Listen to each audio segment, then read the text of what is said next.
Siemka, ja jestem Odacho i witam was w materiale z gry Sandland. Jeśli chodzi o dzisiejszy materiał, nie jest to ani gameplay...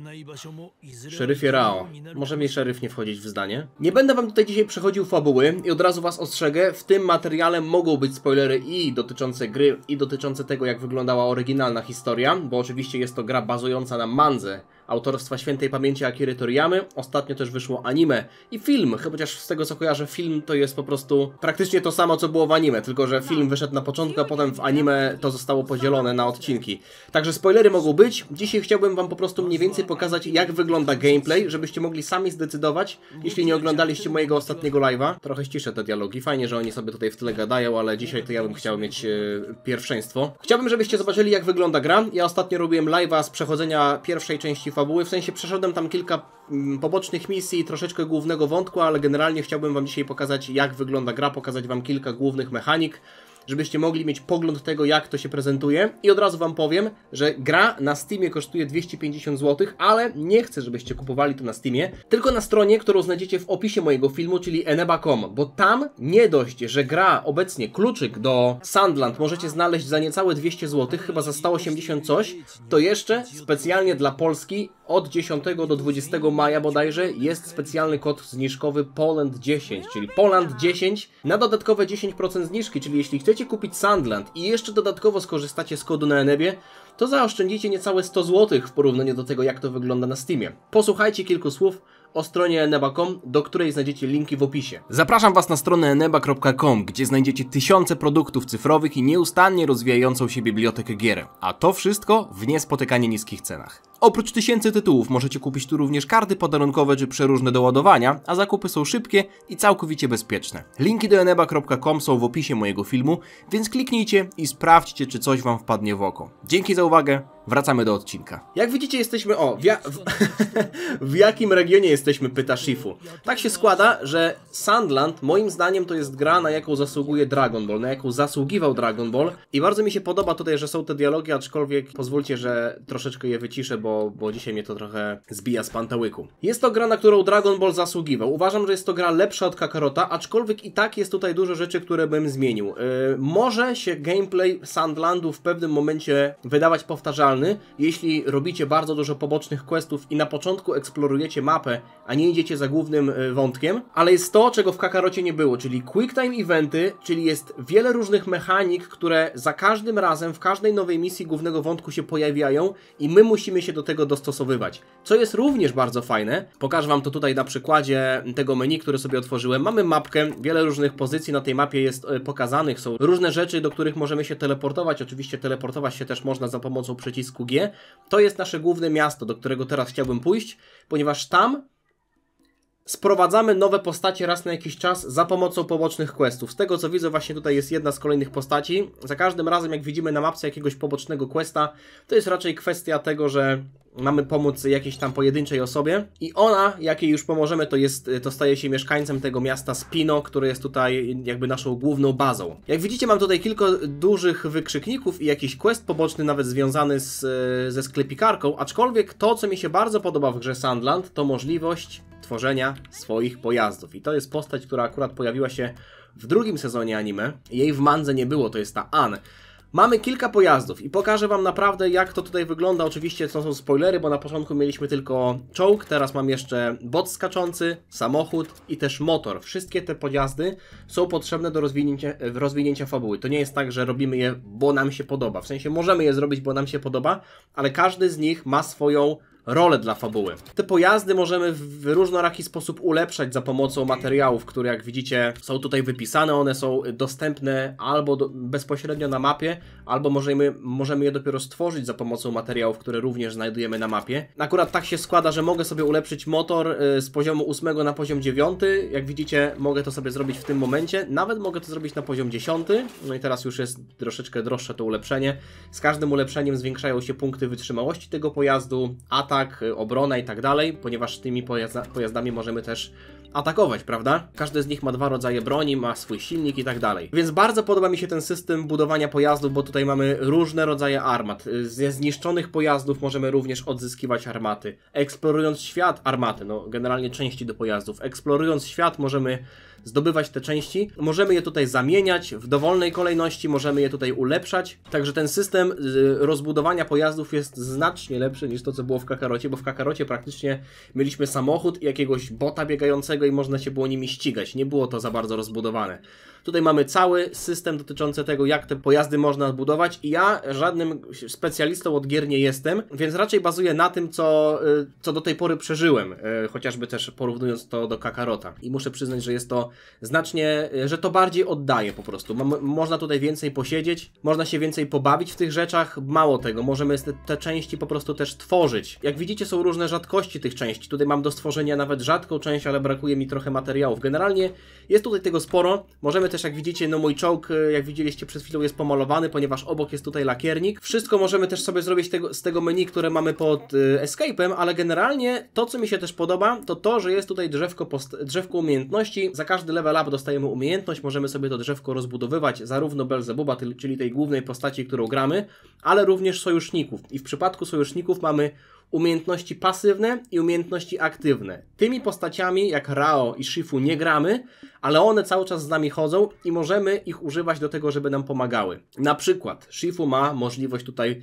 rzucenia nam boomboxa, który zadaje obrażenia przeciwnikom. Shifu ma również fajne umiejętności pasywne, które aktywują się niezależnie od tego, co my robimy. Jak zniszczymy jakiegoś przeciwnika, to Shifu wybiega i mamy dodatkowy drop z tego przeciwnika. Rao akurat ma tutaj więcej umiejętności aktywnych albo jakichś takich pasywnych do walki, więc ja tutaj poszedłem bardziej w to plądrowanie. No i oczywiście tradycyjnie mamy jakieś przedmioty dotyczące się tego, żeby wzmocnić swoje ataki, odrodzić sobie zdrowie i tak dalej. Generalnie system odnawiania zdrowia działa tutaj w taki sposób, że zgodnie z tym, co było w Mandze, woda jest tym, powiedzmy, towarem deficytowym. I tutaj mamy rozmieszczone na mapie punkty wody, z których możemy korzystać raz na jakiś czas. Ja teraz wam pokażę za pomocą przycisku G. W zasadzie nie mogę tego zrobić, bo mój Belzebub ma pełne życie, ale jak teraz zacznę atakować, to w lewym dolnym rogu pojawia się dodatkowa informacja. Na górze biały pasek to jest moje HP, na dole ten piorun to są punkty nocy. Wiemy, że Belzebub się ładował w Mandze właśnie potęgą nocy. Ta potęga nocy umożliwia nam korzystanie z dodatkowych umiejętności bitewnych, ale jak widzicie, jest również tutaj butelka wody. I tą butelką wody możemy się leczyć. Im więcej HP musimy uleczyć, tym więcej wody nam schodzi, ale potem możemy ją oczywiście sobie napełnić w oznaczonych miejscach. Na przykład tutaj widzicie, że jest już punkt dostawy wody, do którego zresztą możemy się przeteleportować. Przy okazji wam pokażę coś, co również jest w tej grze bardzo fajne. A mianowicie, tutaj na targu złomiarzy istnieje taka postać, która daje nam zlecenia na różnych gagatków, albo na różne stwory. Te gagatki albo stwory są oznaczone takimi właśnie X-ami na mapie. Jak widzicie, jest tutaj ich... Czy nie widzicie? Tutaj jest ich więcej, jeszcze na nieodkrytym przeze mnie kawałku mapy. Za pokonywanie tych przeciwników dostajemy nagrody i ja wam teraz pokażę, zaznaczając sobie tutaj tego gościa w zasadzie to jest akurat potwór na mapie, jak wygląda walka. Przytrzymując guzik C, mam tutaj do wyboru swoje pojazdy, akurat tak się składa, że bot skaczący, w zasadzie wszystkie pojazdy mają swoje bronie, ale najlepszy do walki jest czołg, więc korzystając z technologii kapsułek, którą możecie kojarzyć oczywiście z Dragon Balla, wyciągam sobie ten czołg i teraz jeżdżę sobie normalnie tym czołgiem, mając do dyspozycji dwie bronie. Ta broń, którą mam teraz wybraną, bo mamy tutaj dwa tryby, to jest broń przeciwpancerna. I oczywiście ja już sobie zrobiłem taką, żeby ona była troszeczkę lepsza niż ta podstawowa, ale teraz pokażę wam, jak to wygląda. Jak widzimy, jest tutaj przeciwnik, który zaczął się w naszą stronę ruszać. I o kurde, czy tutaj mamy dwa nawet? Nie. On ma swoich pobratymców, okej. Mogę w ten sposób z nim walczyć tak naprawdę używając tych przeciwpancernych pocisków, ale mam również karabin maszynowy, może bym nawet sobie pozbył się tych mniejszych pterodaktyli, żeby one mi tutaj nie latały. Oczywiście muszę sobie to przeładować, więc w międzyczasie zmieniam na drugą broń.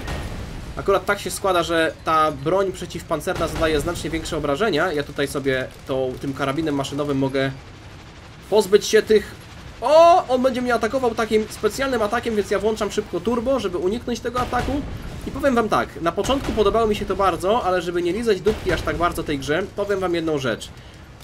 W niektórych momentach może się to robić nie tyle co monotonne, co nawet łatwe, bo można tych przeciwników ogrywać bardzo łatwymi manewrami. Jak widzicie, ja teraz sobie jadę po prostu w kółko tym czołgiem. No i akurat wleciałem w ścianę, więc trochę mnie tutaj uderzył, ale to jest dobra okazja, żeby teraz pokazać wam, co można jeszcze zrobić. Wybierając kółko pod V, mogę sobie, jak widzicie tutaj w lewym dolnym rogu, naprawić troszeczkę czołg, więc użyję tego. I przy okazji wzmocnię sobie na pewien czas pancerz i wzmocnię sobie atak. Także teraz mój czołg jest wzmocniony, ja sobie wracam. To się wszystko dzieje, powiedzmy, na zapauzowanym trybie, więc mogę sobie chwilę pomyśleć.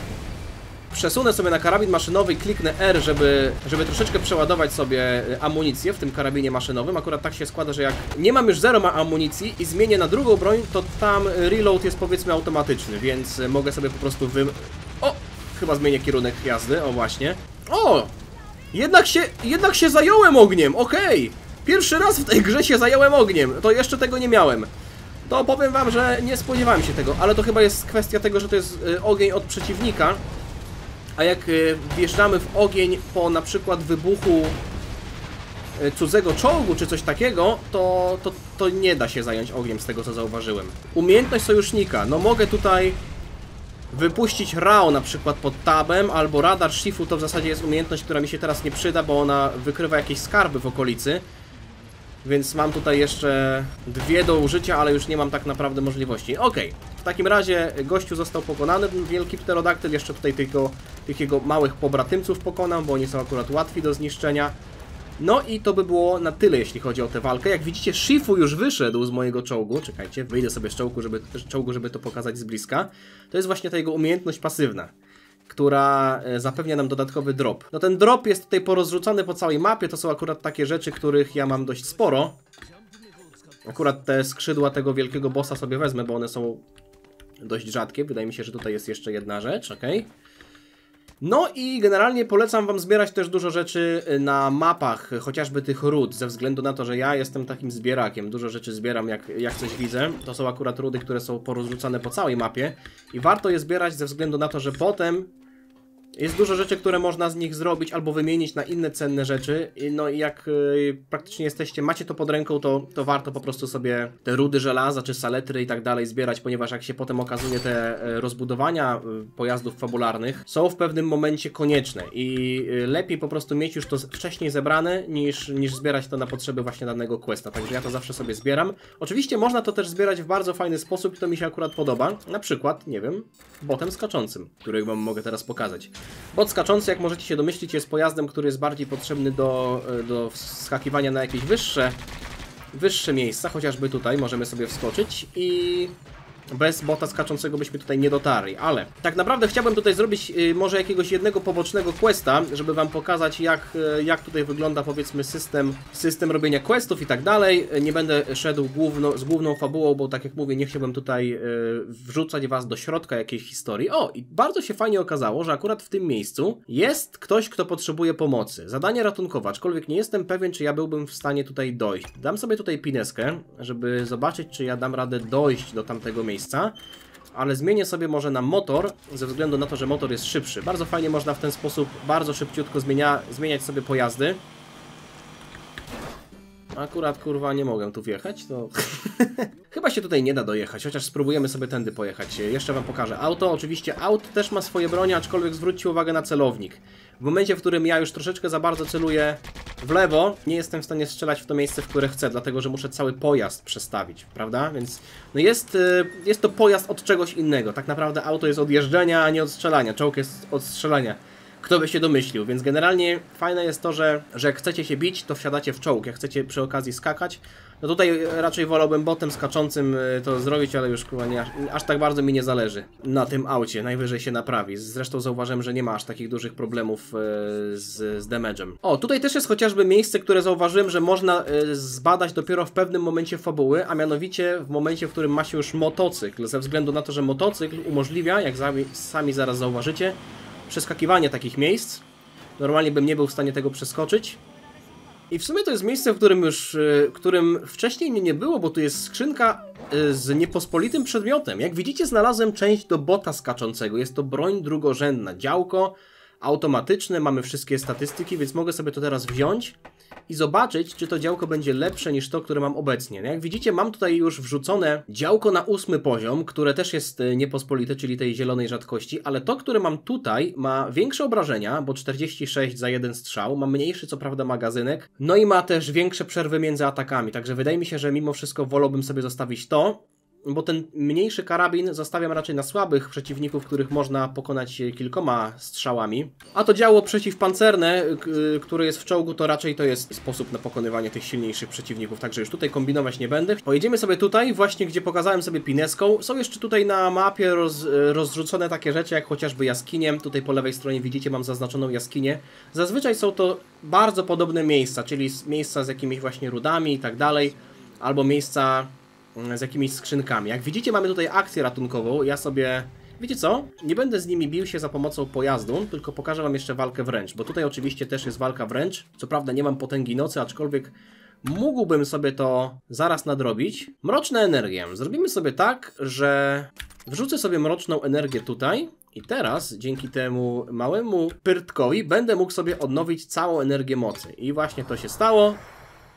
Dziękuję bardzo, będę mógł wam pokazać teraz jedną z tych dodatkowych umiejętności. Tak się składa, że system walki też jest tutaj, na początku wydaje się być dość prosty, ale ja raczej po prostu jeszcze wszystkiego tutaj nie ogarnąłem ze względu na to, że są ataki zwykłe, są ataki dodatkowe. Jest chociażby ten pęd, który wam mogę teraz pokazać. To jest ta dodatkowa super umiejętność, za którą trzeba płacić właśnie tą potęgą nocy, ale jak sobie wejdziecie tutaj w postacie i zobaczycie, że tak naprawdę mamy tutaj jakieś kombinacje, spacja plus lewy kontrol, albo lewy shift plus lewy przycisk myszy, kopnięcie z półobrotu, w sumie możemy to spróbować, lewy shift i lewy... No jest tam jakieś kopnięcie, nie wiem czy to dobrze zrobiłem, aczkolwiek ja zazwyczaj biję się za pomocą tych podstawowych ataków, no i unik robię w ten sposób, także...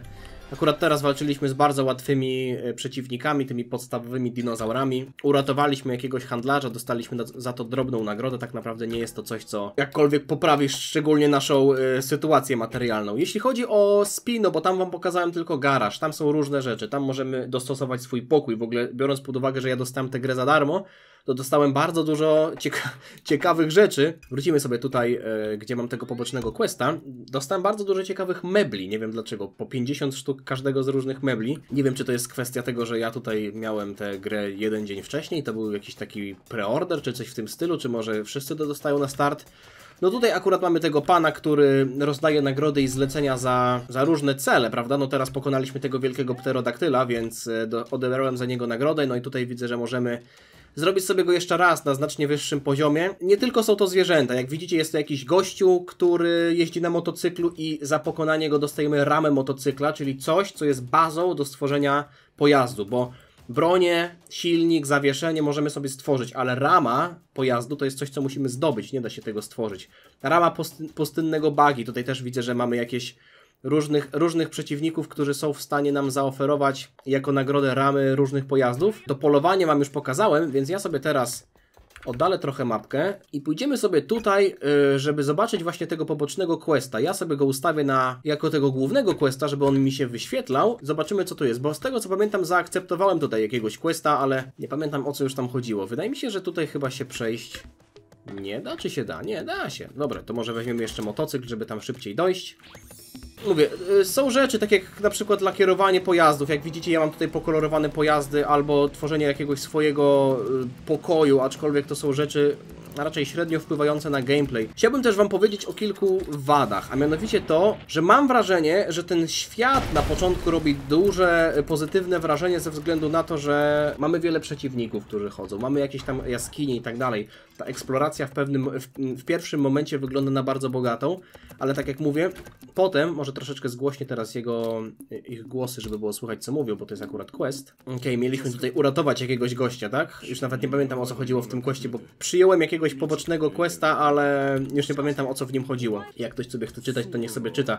Wydaje mi się, że to będzie jeden z gości, którego potem wezmę do Spino, ponieważ zawsze te poboczne questy wyglądają tak, że komuś pomagamy, on się nie ma gdzie podziać, więc mówimy mu idź do Spino i tam możesz rozkręcić swój biznes. Ale wracając do tych wad, to jest coś, o czym nie mówiłem na tym pierwszym streamie, bo to były moje pierwsze chwile w tej grze. Nie powiem, że to są duże wady, bo tak jak mówię, ja tego nie traktuję jako wady, tylko raczej kwestia tego, że jeśli się dużo eksploruje świata, jeśli się chce naprawdę wycisnąć 100% z tej gry, to brakuje chociażby tego, żeby może był otwarty świat. Brakuje też troszeczkę tego, żeby było więcej mobów do pokonywania. Ja wiem, że nie jestem nawet w połowie tej gry, ale powtarzalność mam wrażenie, że jest tutaj w pewnym momencie czymś, co może doskwierać, bo powtarzalność tych pobocznych questów, które nie są jakoś szczególnie trudne, powtarzalność tych akcji ratunkowych, które jak widzieliście wymagają tak naprawdę ode mnie pokonania kilku mobów, które są bardzo słabe, a ja i tak byłem je wręcz. Gdybym podszedł tam z czołgiem, to zrobiłbym to w 2 sekundy, siatkując ich z karabinu maszynowego. Więc jeśli chcecie się dobrze pobawić, to radzę wam głównie skupić się na głównej linii fabularnej. Te poboczne questy i generalnie eksploracja świata jest fajna przez jakiś czas, albo inaczej powiem, ona jest fajna przez cały czas, tylko w zależności od tego, jakie macie wymagania, to, no wiecie, to nie jest Wiedźmin Trójka, od razu się umówmy, że to nie jest Wiedźmin Trójka, ale to też nie jest Kakarot, gdzie tak naprawdę ta eksploracja świata jest jeszcze bardziej uboga. Tutaj uważam, że ten świat przedstawiony w mandze Akiry Toriyamy jest naprawdę odwzorowany dobrze i bardzo dobrze wykorzystuje potencjał tego, jak ten świat można byłoby jeszcze rozbudować. Tutaj tak naprawdę ta historia różni się od tego, jak to mieliśmy w mandze, ponieważ w mandze ta postać Ann, ona nie wystąpiła, prawda? A ona się tutaj w głównej linii fabularnej pojawia na samym początku. Nie czytam tego, co oni gadają, bo teraz z wami rozmawiam, więc może to przeskroluję. Weźmy pieniądze, nie bierzemy pieniędzy. O co chodzi? Nie biorę pieniędzy. Co? Opie, nie idę za tobą. Nie będę się za tobą po jakichś jaskiniach walał. Mówię, do eksploracji jest sporo na pierwszy rzut oka, ale zwróćcie uwagę na te ikonki. Jest jakieś wzgórze, tu kolejne wzgórze. Na tych wzgórzach tak naprawdę są...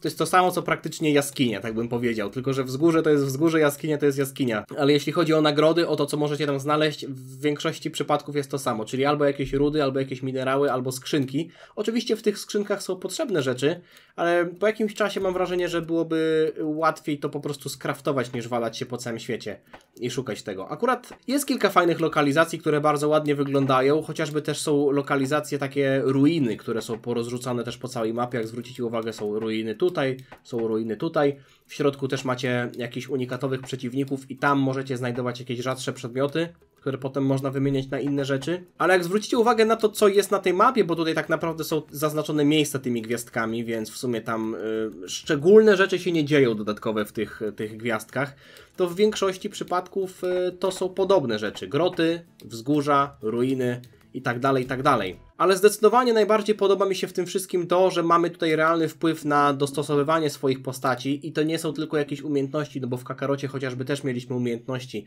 Te pojazdy to jest to, co mi się bardzo podoba, bo tutaj czuć różnicę tego, że mamy coś innego zamontowanego. Czuć różnicę w tych częściach, które montujemy. Pójdziemy sobie jeszcze raz do Spino. Czuć różnicę po prostu w tym, że mamy wpływ na to, czym jeździmy. Mamy wpływ na to, jak budujemy jak budujemy swój pojazd i tak dalej. Powiedziałbym nawet, że nie spodziewałem się, że pojazdy będą aż tak dużą częścią tej gry, bo tu się okazuje, że naprawdę dużo się kręci wokół tych pojazdów. No i tutaj mamy jakiegoś kłościka. Baba nas poprosiła, żebyśmy pojechali, załatwiła jakiegoś gościa, bo potrzebuje jakiejś części. My oczywiście nie chcemy tego robić, ale jak się okazało, że gościu da nam jakieś dodatkowe części do naszych aut, no to już się zgodziliśmy. Z tym panem jeszcze nie rozmawiałem, bo to jest ten nowy, którego tutaj niedawno sprowadziliśmy i on sprzedaje chipy ekstra. Chipy to są takie dodatkowe elementy do ulepszenia naszych pojazdów, które możemy zamontować praktycznie niezależnie od niczego, z tego co zauważyłem. No oczywiście wymagany poziom pojazdu i tak dalej, ale one poprawiają jedną rzecz. Jak widzicie tutaj zwiększone HP, zwiększenie prędkości. No tak się składa, że akurat mam już chipy zamontowane w swoich pojazdach. W żadnym z tych pojazdów jeszcze nie mam możliwości dodania drugiego chipu ekstra. Podejrzewam, że to będzie odblokowane, jak tam ulepszę ten czołg chociażby do wyższego poziomu, ale tutaj póki co nic kombinować nie będę, bo w każdym pojeździe już coś takiego zamontowanego mam. A, widzę, że jest jeszcze w ogóle coś pokroju Nekomajina, to też jest, podejrzewam, że jakieś takie właśnie nawiązanie do innego dzieła Akiry Toriyamy. To jest gościu, który chce od nas... O właśnie, patrzcie co po lewej stronie się dzieje. Starożytne monety. To jest gościu, który chce od nas starożytne monety i daje nam za to różne rzeczy. I z tego co widzę, to ma na wyposażeniu mapy skarbu. I ja takiej mapy skarbu jeszcze w tej grze nie brałem. A mam akurat przy sobie 4 starożytne monety, więc myślę, że mógłbym kupić jedną mapę skarbu i może drugą mapę skarbu i może zobaczymy, o co tutaj chodzi. Jeszcze żadnego skarbu tutaj w tej grze nie szukałem. Tak się składa, że ten Necomagin tutaj jest od dłuższego czasu, ale nie miałem tam okazji, nie miałem okazji i ochoty, żeby przychodzić do niego i tam wymieniać te monety. Więc teraz zobaczymy, czy to mi się gdzieś wyświetla na mapie, ten skarb, który on mi tutaj dał. Może po prostu muszę zrobić tak, że wchodzę sobie tutaj w ważne przedmioty, lokalizację skrzyni ze skarbami w regionie Tord, a tutaj w regionie Hotkae. No to jesteśmy tutaj. To jest region Tord, to jest region Hotkae. Nie widzę tutaj jakichś szczególnych dodatkowych ikonek, chyba że to już jest coś, co ja już wcześniej zrobiłem, nieświadomy. Zrobimy sobie tak, że wsiadam na motor, tu jedziemy do tego miejsca, gdzie jest ten poboczny quest. Nie chcę robić tego questa, chcę zrobić triumf najlepszego czasu, także wchodzę sobie tutaj w zadania poboczne. Nie będę się szlajał za tamtym gościem, który się na mnie obraził. Odpalam sobie turbo, włączam sobie tempomat i jedziemy 2 km stąd i praktycznie, o, widzę jakiegoś nawet handlarza. No, jeśli chodzi o grafikę, to jest coś, co mi się bardzo podoba. Widać tutaj klimat tego świata i mówię, uważam, że świat został bardzo dobrze odwzorowany. Okej, super. Nie mam zamiaru się z tobą bić. Proszę bardzo. To jest coś, co zostało dobrze tutaj przełożone. O, widzę na horyzoncie jakichś bandytów, a ja się z bandytami za pomocą motoru bić nie będę, więc wsiadam sobie do czołgu. Jak już jestem w jednym pojaździe, to bardzo łatwo można przesiąść się do drugiego. Na początku sfokusuję sobie tutaj te większe maszyny za pomocą tych pocisków przeciwpancernych. Trudno trochę strzelić w tego bota skaczącego za pomocą tych wolnych strzałów, bo on bardzo, bardzo szybko się porusza. Tutaj jeszcze gościu z bazuką, czy ktoś jeszcze został? Nie. No i teraz podejrzewam, że Shifu właśnie pobiegnie. Patrzcie tego gościa. I coś tam będzie grzebał w piasku. I zaraz dostanę coś jeszcze od niego. Zwykła stal. Coś jeszcze? Okej, dziękuję bardzo. Nie muszę nawet wychodzić tutaj, żeby pozbierać te wszystkie rzeczy. O! Kolejni bandyci. Często z tych pojazdów wypadają też dość rzadkie części, które się przydają do wzmacniania albo do budowania pojazdów. Więc warto tak sobie raz na jakiś czas jakiegoś bandytę, że tak powiem, tutaj spacyfikować. No jak widzicie, tutaj ten ogień mi nic nie zrobił, także to była raczej kwestia tego pterodaktyla, z którym walczyliśmy na początku. No i posiadkowałem ich, także tutaj za bardzo problemów z tym nie ma. No o, właśnie, akcja ratunkowa. Patrzcie, co się dzieje. Podjeżdżam i to jest tyle, jeśli chodzi o ratowanie tego gościa. Ale z tego, co zauważyłem, żeby odebrać jakąś tam większą nagrodę, to trzeba z nim pogadać. Więc muszę wyjść z tego czołgu. No i widzicie, po świecie chodzą sobie różne moby. Chodzą sobie tutaj jakieś skorpiony, są również krokodyle, są jakieś niedźwiedzie i tak dalej. Niedźwiedzie? Nie niedźwiedzie. Węże w tych starożytnych ruinach. Jest całkiem sporo różnych mobów, aczkolwiek mówię, jeśli będziecie eksplorować ten świat tak bardzo mocno jak ja, to w pewnym momencie już stwierdzicie, że no nie ma tego jakoś aż tak szczególnie dużo, że to się zaczyna powtarzać. Z jednej strony jest to normalne, ale z drugiej strony powiedziałbym, że ta walka z tymi mobami, które tutaj właśnie mijam, ona w pewnym momencie staje się bardzo monotonna. Tutaj widzę Raptora Alpha, czyli takiego silniejszego troszeczkę przeciwnika. Teraz pokażę wam, jak można z nim walczyć za pomocą innego pojazdu. Teraz walczę za pomocą bota skaczącego, który nie ma pocisków przeciwpancernych, tylko takie granaty zapalające. No nie jestem do końca przekonany do walki za pomocą tego pojazdu, bo on zostawia ogień tylko w jednym miejscu. A jak widzicie, seria z karabinu maszynowego jest taka krótka. Nie wiem, czy to zadaje aż tak bardzo dużo damage'a. No jakoś sobie z tym gościem radzimy, ale on jest stosunkowo słaby, także tutaj myślę, że czołg załatwiłby tę sprawę troszeczkę szybciej. No i żeby nie było tak, że ich niszczymy tylko tak dla samej hecy, te łuski Raptora Alpha i łuski generalnie tych wszystkich rzeczy, albo jakieś tam łuski skorpionów też są przydatne potem przy budowaniu części, prawda? Więc ja sobie tak, o, jakieś chociażby pterodaktyle tam latają, tutaj widzę kolejnych bandytów, także zajmiemy się tutaj nimi, bo akurat muszę wejść w to miejsce. Akurat tak się składa, że nie mają żadnego czołgu, także to jest dość łatwa walka. Pozbieramy sobie jeszcze rzeczy, podejrzewam, że Shifu i tak wyjdzie, żeby coś tam jeszcze pogrzebać.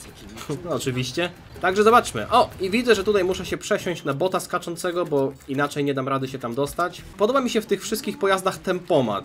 To jest coś, co ja bardzo doceniam, bo ja mam problemy troszeczkę z nadgarstkami.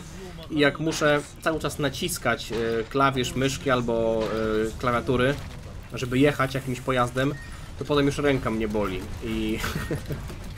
I ustawienie sobie tempomatu, czyli po prostu pojazd jedzie sam, a my tylko zmieniamy raz na jakiś czas kierunek, to jest albo zwrot, jakby się przyczepili fizycy, to jest coś, co ja doceniam. No i tutaj mamy jeszcze jakieś... O, ja chyba tutaj w ogóle byłem, bo mamy skrzynkę otwartą. Tak, byłem tutaj. Te skorpiony są troszeczkę twardsze, podejrzewam, że to ze względu na to, że mają jakiś tam twardszy pancerz. Może przesiądziemy się na auto, żeby już tak nie ślamazarzyć się. Widzę, że na minimapce pojawiła się jakaś niebieska rzecz i w sumie nie wiem, co to jest do końca.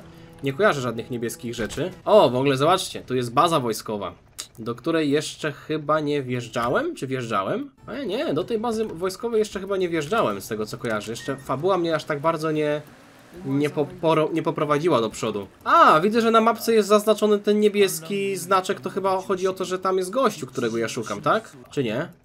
Nie, coś innego. Inaczej mnie prowadzi mapka. Tutaj w ogóle auto ma jeszcze fajny system przechwytywania. To mogę sobie pod piątką włączyć. Akurat tak się składa, że teraz nie muszę tego używać, więc tak trochę to zmarnowałem, tylko żeby wam pokazać. To jest rzecz, która sprawia, że auto samo przechwytuje pociski, które nadlatują w moją stronę. Więc to też jest bardzo, bardzo fajna sprawa.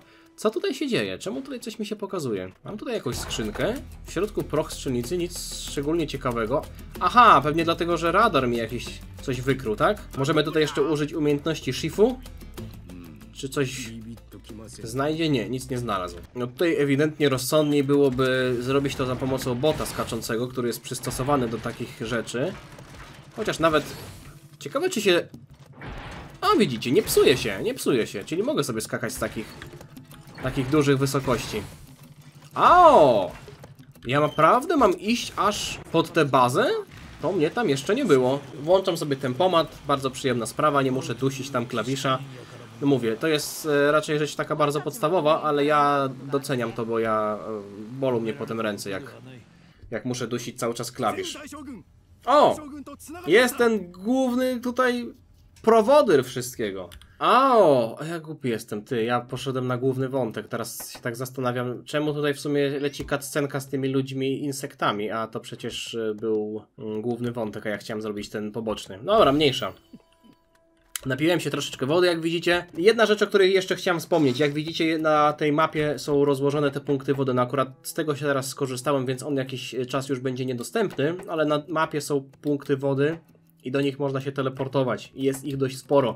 I powiem wam tak, jeśli naprawdę chcecie się troszeczkę pomęczyć w tej grze, albo żeby było to jakieś wyzwanie, nie grajcie na poziomie normalnym. Ja gram na poziomie normalnym i uważam, że przeciwnicy są, jeśli są na waszym albo nawet troszeczkę wyższym poziomie, to pokonacie ich bez problemu, a jeśli nawet mielibyście się z nimi męczyć, że nie będą przyjmować od was dużo obrażeń, to i tak bardzo łatwo ograć ich jakimiś prostymi sztuczkami. Na przykład, wiecie, możecie jeździć wokół nich, jak na przykład widzieliście na przykładzie tego pterodaktyla czołgiem, prawda? Więc praktycznie robicie sobie tak, wsiadacie do czołgu, ustawiacie tempomat i dusicie jeden klawisz, żeby czołg wam jeździł w kółko, no może nie aż takie małe kółko, ale generalnie sobie tam robicie takie kółeczka wokół przeciwnika i tak go nawalacie ze wszystkich stron, więc raczej bym radził osobom, które chcą troszeczkę się postarać, grać na poziomie trudnym. Ja nie grałem na poziomie trudnym, ale myślę, że następnym razem jakbym zaczynał grę, to bym sobie włączył właśnie na poziomie trudnym, bo sami widzicie, te skorpiony, które są tutaj na poziomie 11, ja też jestem na poziomie 11, mój czołg jest na poziomie 10, a ja po prostu jednym dziabnięciem z maszynowego karabinu je tutaj niszczę. Także tak to wygląda. Prawdopodobnie nie pokazałem wam nawet połowy, bo nie przeszliśmy chociażby do tych ruin. Nie pokazałem wam, jak wyglądają wzgórza, aczkolwiek no tak naprawdę widzicie to tutaj. O, mogę wam teraz w sumie pokazać, jak wygląda wzgórze.